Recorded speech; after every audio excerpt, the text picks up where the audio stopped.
The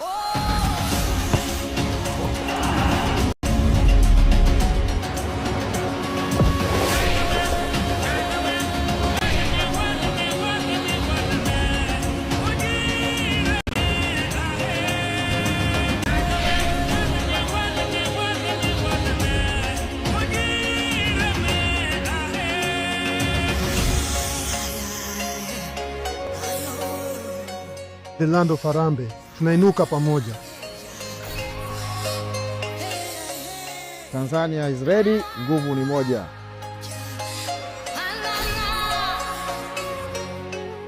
Pearl of Africa, welcome everyone.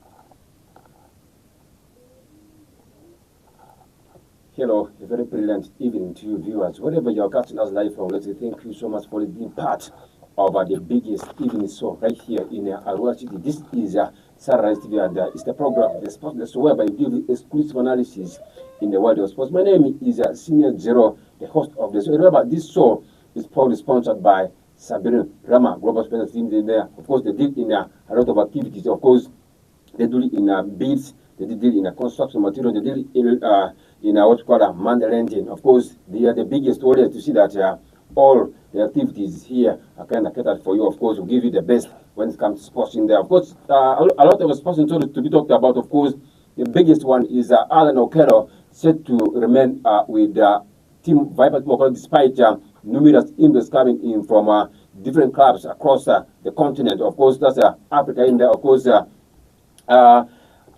there's the big one happening down in Yumbe district. Of course, PJ will talk about that actually at a later time. Of course, let me first welcome my colleague in the BWANA. PJ, you're most welcome to the studios of Sararights TV. Thank you so much, Geroh. You know, it has been a while that we sat together discussing sports. So when such opportunity comes, it's normally grabbed with two hands. But I want to say you're most welcome as the viewer of Sararights TV. As you know, we're going to be giving you the best from the local perspective to the national perspective, not forgetting the international stories that will be unfolding right here. So there's no need for you to touch this very particular dial, but keep it Sararights TV.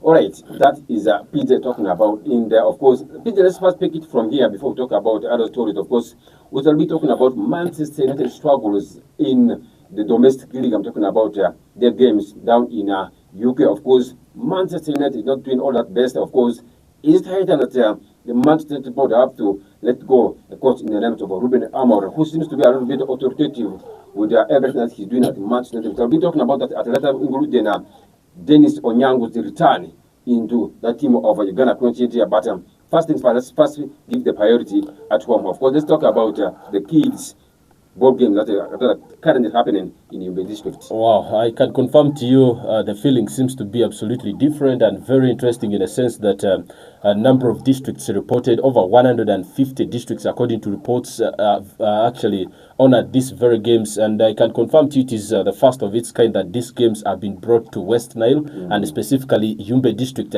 If you talk about these very games, this game started yesterday. I'm talking about the active games. I remember this game, I mean the district difference the different districts reported to the venue some days back, and of course on day one, that was on 26th, that was when the players were screened, and of course the active football, active netball. You know, the interesting thing in these games is that there are a number of sporting disciplines that are being taken care of that side. I'm talking about football, that is boys, football, girls, that is talk about under 12, under 14, not forgetting handball is equally being impressed that side, not forgetting even woodball. You know, these are some of the sporting disciplines that we so much not look at in this very particular region. But if you talk about other developed regions who have taken every other discipline, sporting discipline, equally, then you will get to watch some of them play that side. And one interesting side of it is that the SNE, I'm talking about the special needs education or group, has been taken care of. That means their games are as well being undertaken. And of course, taking you through some of the fixtures that actually unfold today and that are yet to come your way. I can confirm to you, under 14 boys, there were a number of games that were played this morning, but at the right time, you will be getting the results. Koboko District did take on Ibanda, and this was one of the good games people watched in the morning. And this very game was played at Govule Primary School playgrounds. Busia did tussle it at exactly 9 a.m. With Team Obongi. That is district. That was played at Logwa Primary School. You know, some of the name of the schools are very interesting and they sound botanical, but that is it. Ntunkamo District did have a game against Nebi. That is district, and it was also a nice game that many really followed. And of course, Arua District had an affair with Team Barara City, an interesting game at Govule Primary School playgrounds, and Bukede did have an affair with Team Pakwatsi at LEP Primary School. Kasese did take on Team that is Yumbe, and this very game was played at Eleke Primary School playgrounds. And interestingly, there are some of the games that were played. Under 12 did see Yumbe playing 1-1 with Team Kayunga. This was an interesting game that very many people turned up for. You know, when the home team is playing, expect those numbers of spectators. The crowd will always be there to cheer and to chant the boys. And this was actually interesting in the sense that the second half did end in favor of team that is Yumbe under 12. 2-1 was the final score of that very particular game. But don't forget, there were a number of games that were played. But cutting the long story short, one thing we need to understand is that this is like an opportunity. I should look at it like an opportunity that one of these districts, I'm talking about now Yumbe, who is currently the host, to grab and make use of it. That means it shouldn't just be beneficial to the players or as the kids, but to the community as well, in different aspects. This is where you're going to see the borders active.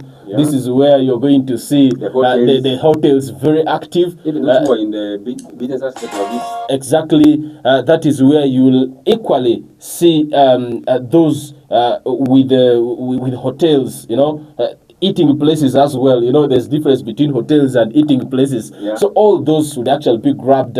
And one interesting thing is that if you talk about West Nile region, where people love the game of football, people follow it closely, then you won't forget to talk about Yumbe District. And that is the reason as to why these games have been impressed. All those venues have been having those crowds. But I think one thing that should actually go to the districts we have in West Nile is that they are all the host. All the districts within West Nile are the host for this very particular edition.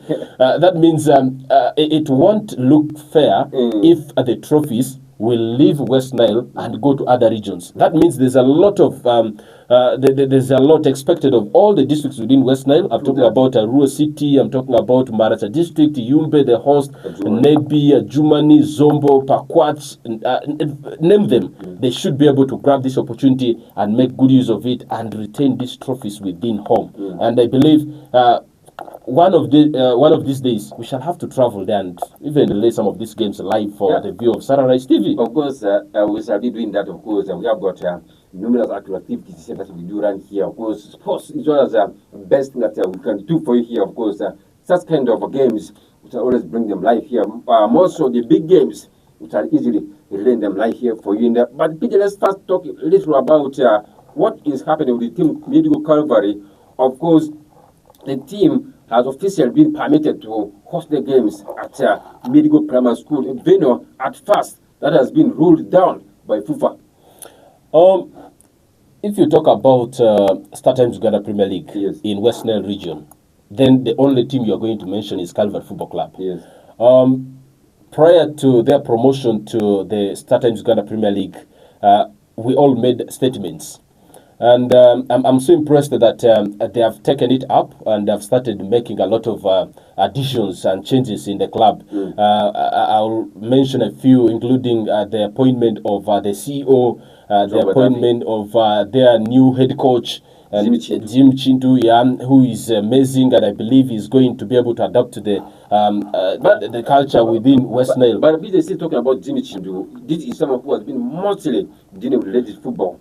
How will he cope up with their boys? No, the fans of West Nile football, they always very demanding. So what if he failed to achieve with Team Cover football? Are we expecting a sack for him? It's all about being flexible. In life, when you're given an opportunity to do something, it's just a matter of being flexible and getting those reliable people with whom you can be able to share ideas. And I believe if he takes that up, he won't be a failure at Calvary Football Club because this is a very supportive club. I mean, they have fan base, they have fan base as well.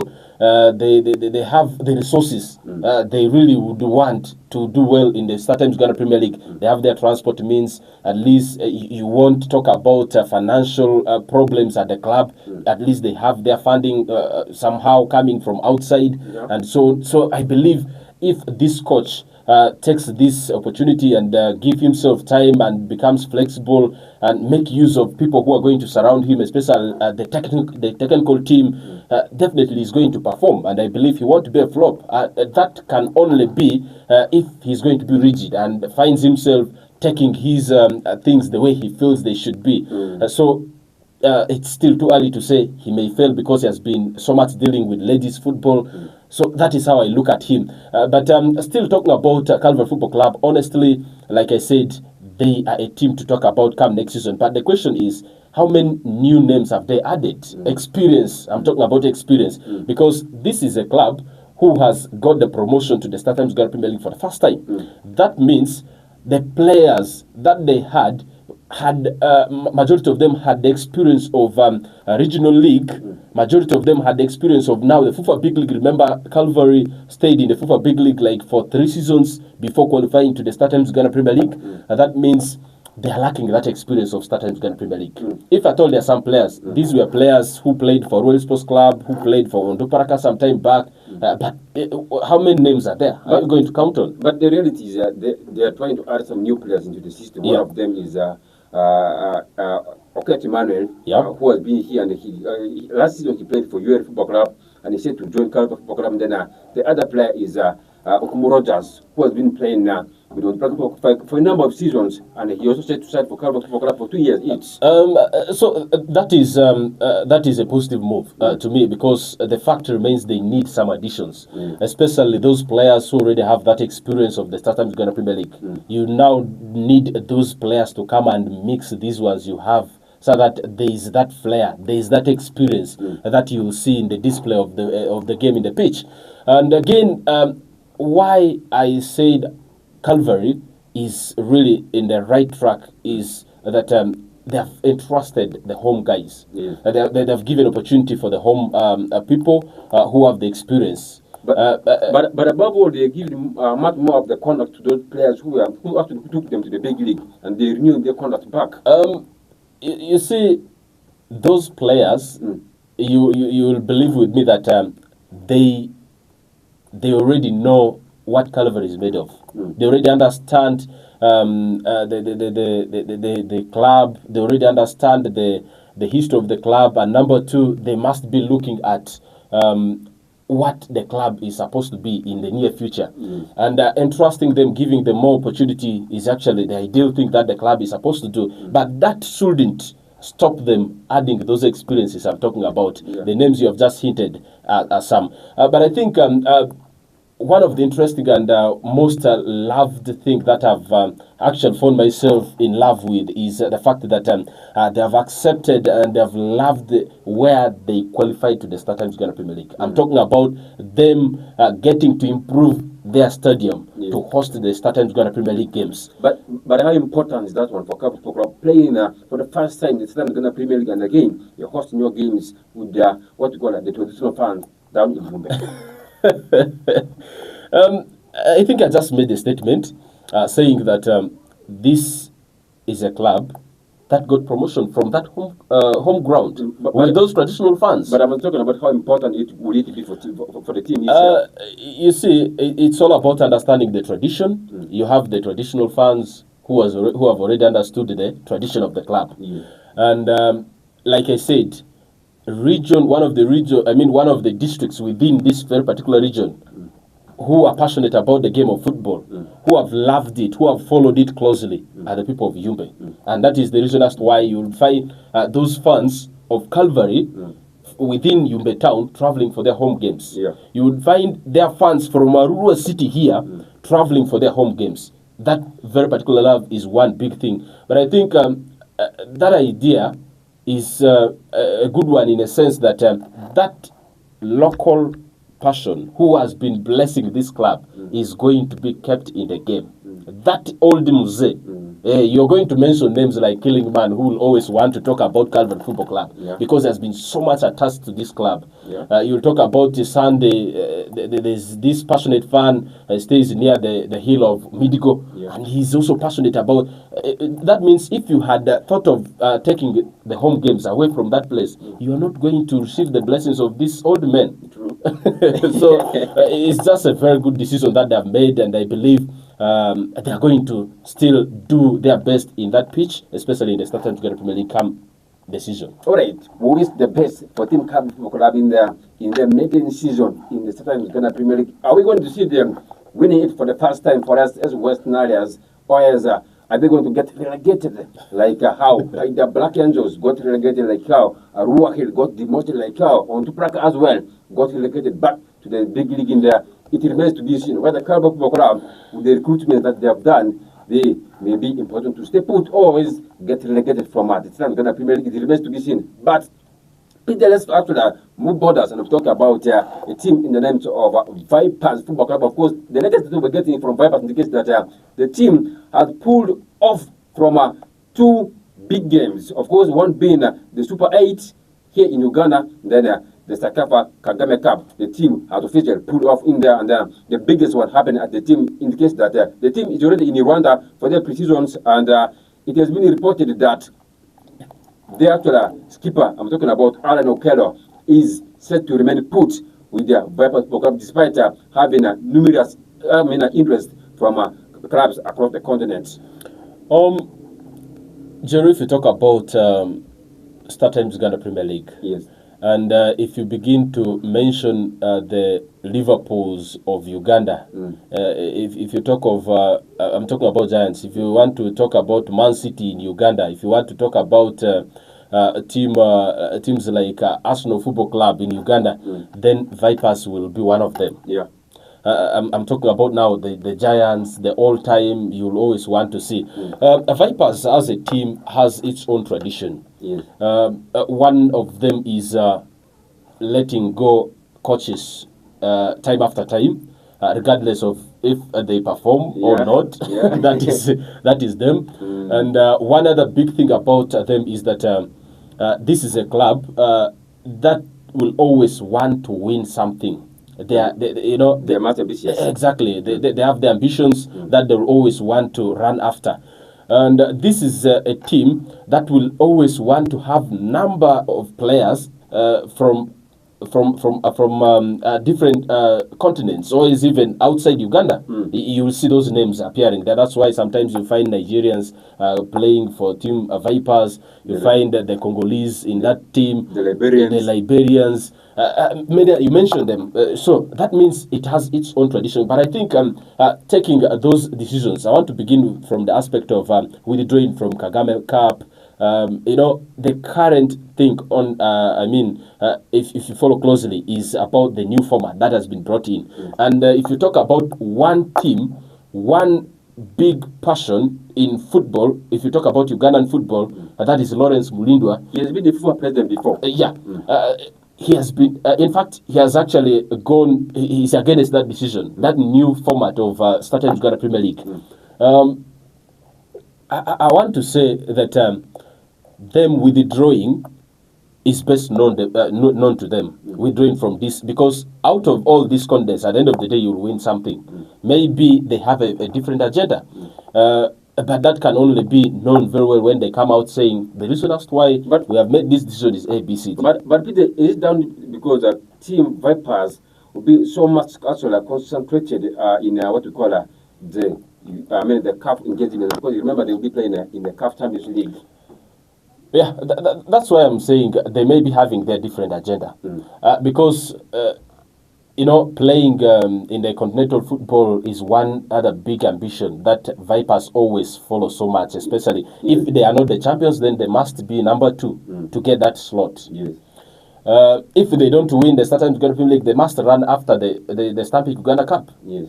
And good enough, last season they won both. Yeah. They won the double.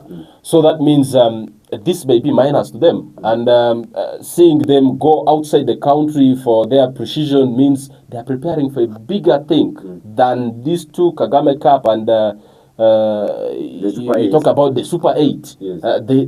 That's why I'm saying they have their own tradition and they have their own different agenda. So I believe the reason may be simple. They have a continental engagement, and again, they have future and they are preparing for the next season to come. That is Southern Uganda Premier League, because the kind of pressure that comes with being the defending champion. Every team will be prepared for you. Of course, they come with a new coach in terms of Vipers. I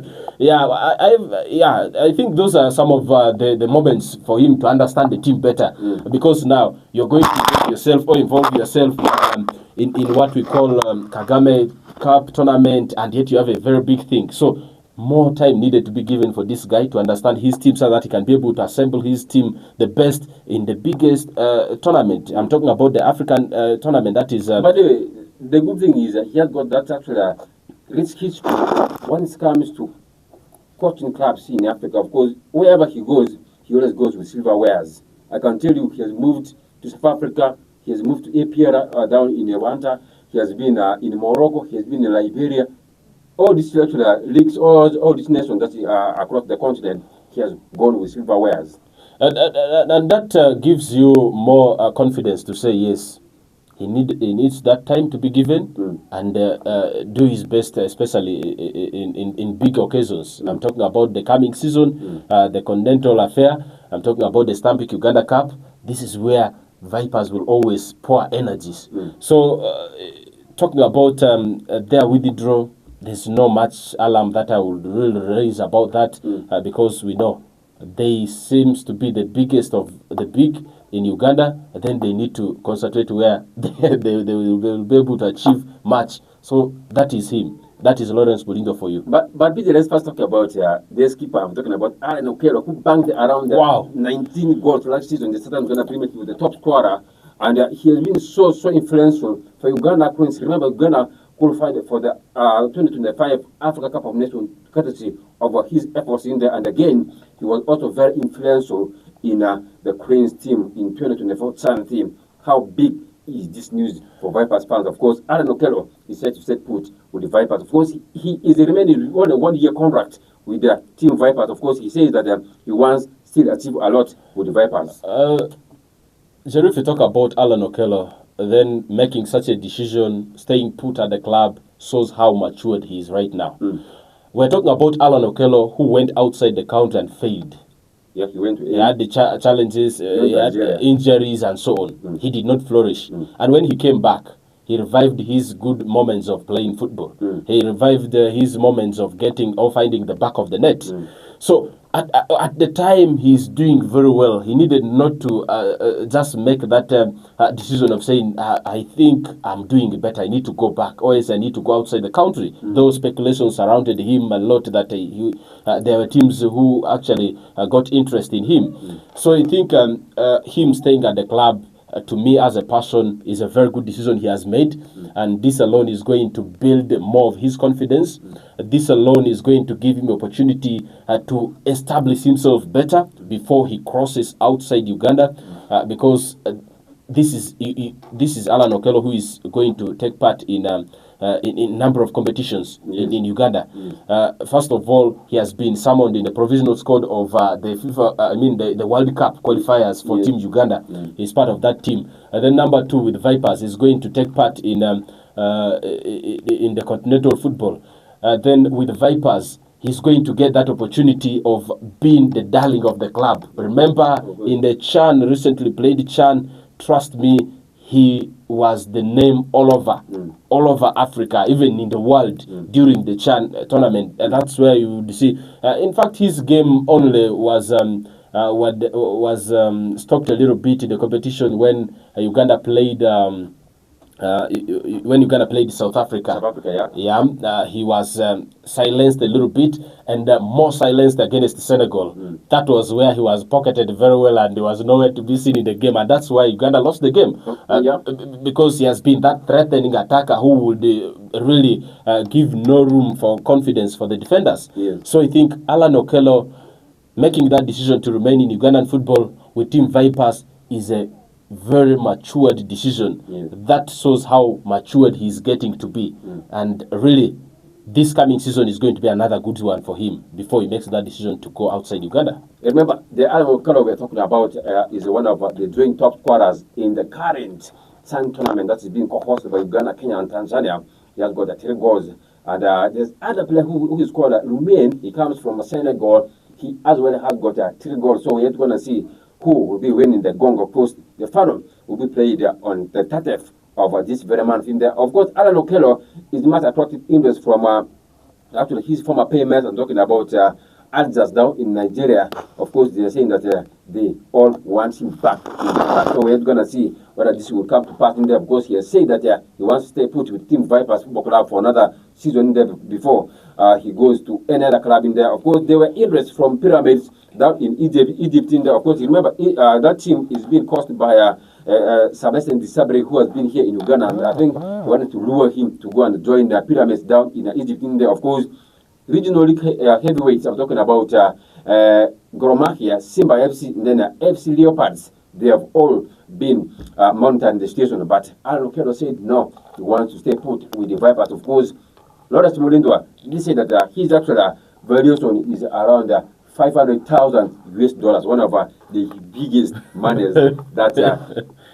Let's first talk about this. Of course, this man seems to be abnormal for a player in the names of Alan Okello. That seems to be a little bit of a shame to me. Of course, his evaluation can't be at that much. Of course, when you have got big name players, the Bruno Fernandes, the Kylian Mbappe, the evaluation is not worth that, and the rating Alan Okello at that level. See, when you don't want somebody to buy your goods, the best you can do to disappoint the person professionally is to raise the price tag, and that's where the customer will give up. But I think it's just a message that he is not for sale.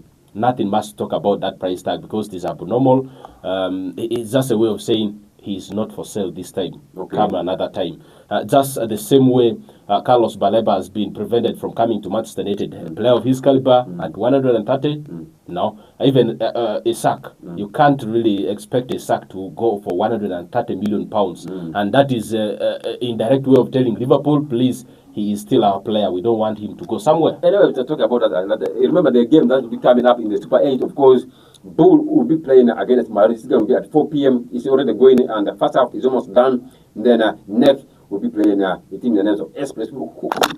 Express is a team that I'm much affiliated to. Of course, I'm a big fan of Express, and they'll be knocking heads against a team in the names of NEC Football. This is going to be at 7 p.m. on your screens in there. Of course, remember, Bull is the defending champion, and they've won it back to back. That's Bull FC for you. So we're going to see what will happen in this game tonight. But I think before you shift or you take our attention to the next, one big thing, one opportunity that Vipers must have given for any other club, any other fan, is that after their withdrawal from the Kagame Cup, then they were replaced, or they are replaced by NEC Football Club. And this is, I think, a very good thing for them.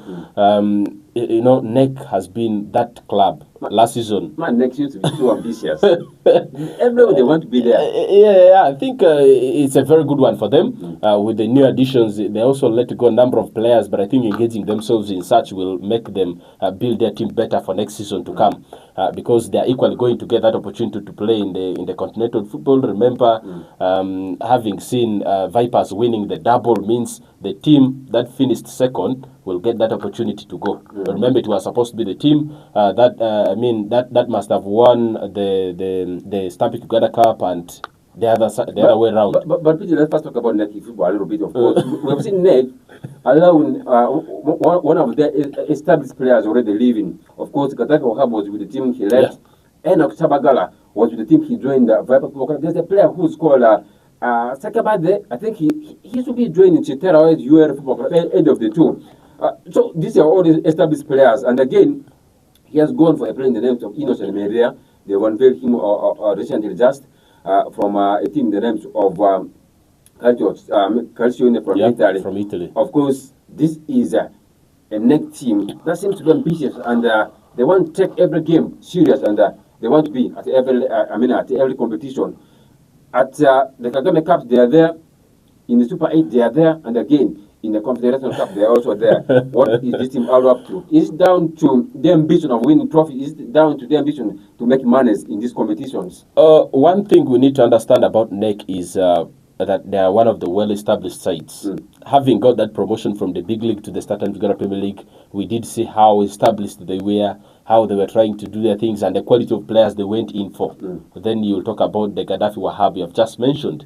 But I think one other big fact is that they have, to me, gone into letting go a number of players who fought hard for them last season. More of experienced players. Experienced players. One name you actually missed to me is Coach Rasid. Yeah. You know, this is a player who played tirelessly for Ndoparaka Football Club and did not get that opportunity to play for the national team. But when he crossed it to NEC, he got that opportunity. But I was looking at players who were playing at the heart of the midfield. Okay. You can easily see the performance of Enoch Sabagala for the Ghana in the Sun tournament. Yeah. Very big performance that he did put forth, and he was already the crossover. That should be one of the biggest. That's looking at the team neck in there. But exactly. We are time bad, of course. We have got other interesting programs coming still. But let's first talk about Manchester United. Their awful performance against Disbury yesterday in the Carabao Cup. They pulled them out. Of course, the 90 minutes ended 2-2, and again, Manchester United lost it in the penalties. Matheus Cunha missed after the first taking penalties. He missed one for Manchester United, and then the last penalty was missed by Brian Belmore. What a big actual mess for Manchester United and Ruben Amorim. It's time that Manchester United need to fire Ruben Amorim at Old Trafford. Of course, all the things seems not to be going very well for him. Of course, he said that he's been at Manchester United. He wants to stay for around 20 seasons at the Manchester United, 20 years I'm talking about at Manchester United, and then again he wants to win the Premier League. If you talk about Manchester United, to my own opinion, in the last 3 games they have so far played this season, I'm talking about the first 2 English Premier League games and yesterday's game against Grimsby, a team that is is it in the 2nd division? Yeah, Grimsby in the second division. Yeah. And at the end of the day, scoring 2 goals for you, and at the end of the day, you turn up to be running after to see how best you can be able to equalize these goals. Yes. One thing about Manchester United is that, this is a team that has a number of players. But I always ask my question. In fact, I'm not going to base my say about yesterday's game. I want to talk about the game Manchester United played against team West Ham. Not West Ham as such. I'm talking about the last Premier League game they played, and in that game, the starting lineup had in fact it was the same squad that played against Arsenal Football Club. But at the end of the day, you'll question why at a time you have your striker you went in for, and you allow this striker to sit on the bench, and you fancy using a certain player in the names of Mason Mount in the box, who doesn't position himself very well, who has never been that best player you rely on. At a time you have options. Zaxi is being placed on the bench. Sesko was on the bench. And at a time you're doing substitution. After withdrawing a certain Casemiro, you end up bringing, or else moving Mason Mount into the midfield to partner Bruno Fernandes, who is not at the best of his play. What do you expect? So I think there are some decisions that are questionable from the coach. that sometimes I ask myself, what is happening? At a time you had already been given the money, at a time you have been given the time, at a time you have signed the players you wanted, and you still want them to stay at the bench. So I think there's a lot at United, but one big thing that I really want them to do is to bring in a goalkeeper, because in the set pieces, you really can't rely on both Onana and Alte Baidir. This is a player who actually costed Manchester United against the Arsenal Football Club. If he was that experienced player, then he would have gone in and punched that ball away, not really allowing it to slip off his hands. That was against Arsenal Football Club, and even against, in fact, in their recent game in the English Premier League, if you also watched him during set pieces, especially corner kicks, he has never been that best goalkeeper you rely on. So I think there's a need for Manchester United to go in for a goalkeeper, and a proven one. Though they have missed out on Donnarumma, because I've seen Man City is pushing so hard for his services. At the same time, you will think, yes, they have failed on the man in the names of Carlos Baleba. They really need someone to really come there and sit deep in the number 6 role, because there's no way you're going to tell me you're going to rely on Casemiro, who is aged. There's no way you're going to rely on Kobe Mainoo, who is still young, who will need that game time, but not always, because there are some games that he may not do well in. Then you need that experienced player. There's no way you're going to tell me your reliable defender who is going to sit deep is Ogate. Those are statements that are really, to me, if I looked at, then this guy, Ruben Amorim, needs to add some players in those places, and again give time or moment for Benjamin Sesko to start these games. If not, Sesko trust Zaxi to start the game, then bring in the man Sesko in the later stages of the game, because there's no way you're going to convince me that Mason Mount is going to keep the defenders on toes and cause trouble in the box. No, I can't really believe in that and trust that. That is my view about Man United. Let's first talk about the games that Ruben Amorim has played. He has played around 30 games for Manchester United already, ever since he made a switch from Sporting CP to join Manchester United. On average, the points that he has got in all these games has been 1. And this has been the worst season that Manchester United finished in the Premier League era, or in the Premier League history. It is time that Manchester United actual hierarchy needs to let this guy go. Of course, the idea of bringing him early enough would see that he has got that transition at United.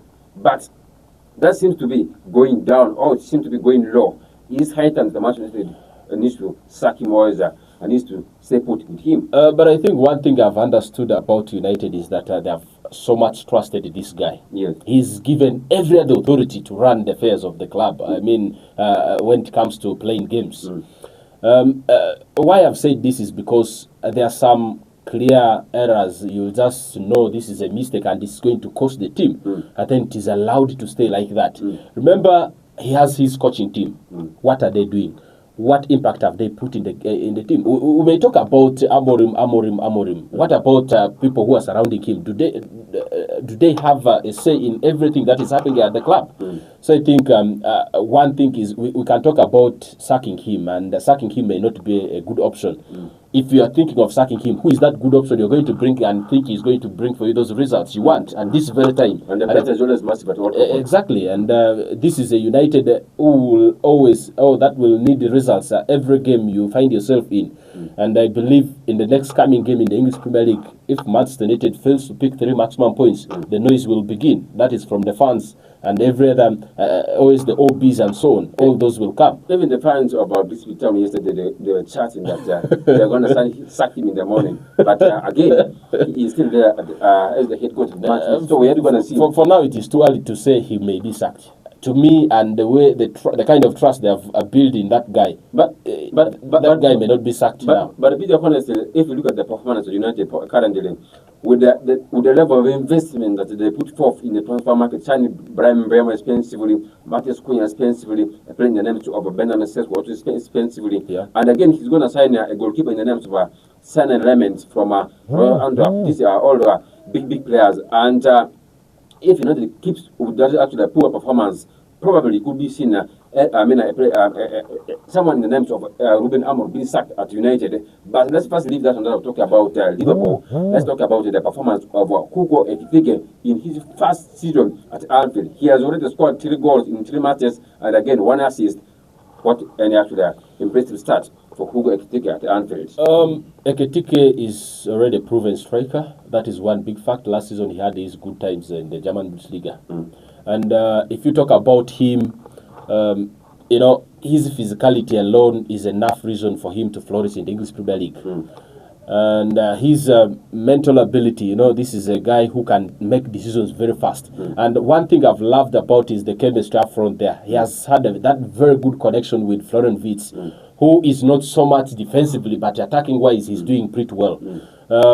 I think him getting those opportunities is enough reason to say, don't sign Isaac, I'm here for you. And he needed to put that performance to make sure that Arne Slot builds more confidence in him and allows him to do his job. But I think Liverpool as a team, they have their errors, but the fact remains the attack is one of the best in the English Premier League right now. To me, as they are scoring goals, remember they have been conceding goals. They have swallowed around 4 goals this season. That means their defense line is not all that fine. Their midfield has had issues because in the first game, Ryan Gravenberch was out injured. He has never been part of the team. And sometimes you find McAllister and so on. But I think with time, if these 2 guys begin to partner the way they partnered last season, Liverpool's midfield will actually come to its best. But the question is, what about the defense line? But I think they really need some addition in the defense line, especially in the central defense. That is to say that when Konate is not doing his best, you need someone to come in. Remember, Konate and Van Dijk played the same style of game. They play the same style, and you're not going to rely on Van Dijk based on the fact that he's already aged at the age of 34. You can't expect him to perform the way he performed in the past 2-3 seasons for Liverpool Football Club. What you just need in him is his experience. No more that aggressiveness and so on. And this is a Van Dijk that has been, who has been understood very well by the attackers of the different teams in the English Premier League. Because last season he has been their all-time defender who has been there for them. Because this is a guy who doesn't go to the doctor's room anyhow, anytime. So I believe it's high time Arne Slot looks at a central defender to improve on the defense line, because failure to do that, the ambitions of defending the title may come to pass, because looking at other teams, especially Arsenal Football Club, at a time we thought they are not going to be their best. They have shocked the world.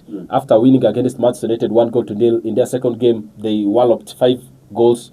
So what do you think is coming in the next coming game? So I think there's a lot, and with the kind of additions they have brought in, all experienced players who have had times in the English Premier League. Brecht Eze, though people had questions, but to me is one of the best signings you're going to have in the attack of, or is in the midfield of Arsenal Football Club, based on the fact that he has been that top-notch player at the age of 27. This is an experienced player that Arsenal is going to so much rely on. So the fact is, the English Premier League this time around is going to be competitive, and Arsenal is about to disapprove very many clubs or very many people who thought they are not going to perform this season, based on the fact that other teams were also doing reinforcements. But to me, as a person, the team, given opportunity, taken all the good times or the opportunities they had, would have posed threat. Is not really Tottenham Hotspur, because I know at a certain point Tottenham Hotspur is going to give up on the way in the race. And to Liverpool Football Club, if they continue to concede goals like this, it will be very hard for them to catch up with Team Arsenal Football Club. Then if you talk about Manchester City, we did see them not really doing all that well, being beaten by Spurs in their second game. You see, because you'll think, yes, they still are doing some transition, bringing in a number of players, especially in the midfield, trying to cope with the press of Man City, trying to find a way of understanding themselves to win games in the English Premier League. So there's a lot. But Liverpool Football Club, basically, and Ekitike is in one of the best clubs, and I know he's going to perform this season. But Arsenal is posing a threat when it comes to winning. All right, our time is virtually up. PJ, your parting thoughts before we leave the studio for the next program. Interesting moments. Each time I'm in Sararights TV, it feels amazing. It feels interesting. It feels like I'm in the best ever TV station, based on the fact that it is one of the most followed TVs. And for you out there who has never been getting the opportunity, I'm really encouraging you to always subscribe, like, and share these videos, because by the time you are sharing, you are getting your viewers as well. That means we are giving you mileage at the same time as you give us mileage. Sararights TV is here to stay, and hope to see you another time, and have the best of your time as the viewer as you keep on watching Sararights TV with amazing programs. All right, it has been me, Senior Geroh, the host of the show. I had the privilege of having PJ together here in the show. Remember, this show is being sponsored by Sabrina Global Friends Limited. They're the biggest and the sole sponsors of the show here at Sararights TV. We're out of here. Bye-bye. Catch us again tomorrow.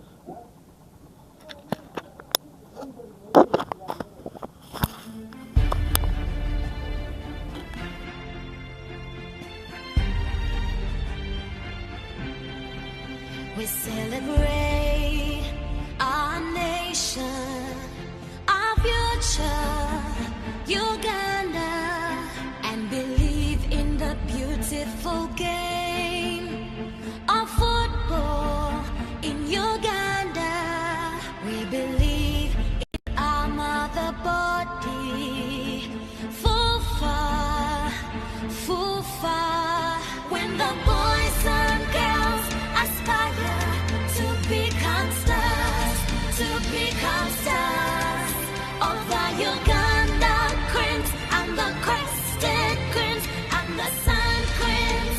Come on, our fans, our gallant fans, our sponsors, our dear government, to support the beautiful game. One tribe, one family, one religion, one nation. It is our game, it's our country, it's our joy, it's our nation.